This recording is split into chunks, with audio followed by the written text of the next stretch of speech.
Well, for more on the economic angle there, on those talks between the two leaders, we can speak now to Geraint Johnes, who's a professor of economics at Lancaster University in the UK. Thank you so much for speaking to us, Professor. Does this look to you like the beginnings of a warm relationship when it comes to particularly trade ties between London and Washington?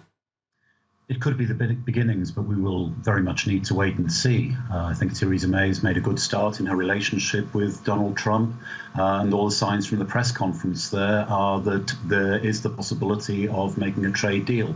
But of course, the UK is in the situation of needing this trade deal since we are changing our relationship with the European Union. We're after whatever trade deals that we can secure.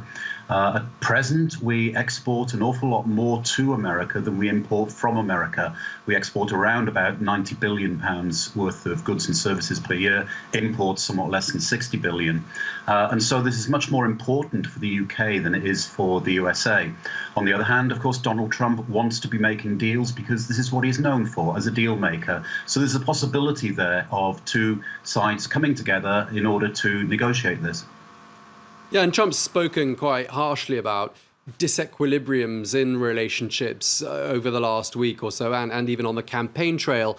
And so if there is this disequilibrium and the British are exporting more than they're importing from the United States, do you think Theresa May is likely to be under pressure there in Washington to commit to perhaps doing something to correct that balance of trade? I think she will need to be careful not to rush into a deal. And there is going to be time here because it's going to be 2 years at least before any deal can be signed. There shouldn't be pressure there to negotiate a deal within a few months, even if that were possible. Certainly, it'll be easier to negotiate a deal with the United States than with the European Union, because rather than having 27 different parties that need to agree, there would only be one. But it may therefore be tempting to go for something that is achievable very quickly. The important thing for the UK has to be that it's the right deal. Again, just very briefly, Professor, I mean, just looking at the two leaders, their view of the world, their economic principles that they abide by, just how compatible do you think they are? Well, Mrs. May has emphasised this idea of global Britain, and that Britain should be a champion of free trade, that it should trade as freely as possible with as many countries as possible. Whereas at the same time, Mr. Trump seems to have some very protectionist attitudes, and maybe that is understandable coming from the business community in the United States and surrounding himself with cabinet members that are from a similar background. So they do have very different perspectives.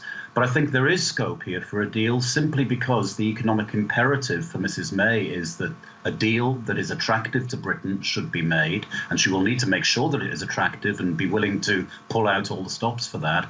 But Mr. Trump recognises that his reputation is as a deal maker, and he may therefore be very much attracted by, through the special relationship, negotiating a deal of this kind with the UK. OK, thank you so much for joining us, Professor Geraint Johnes at Lancaster University in the UK. Thanks again.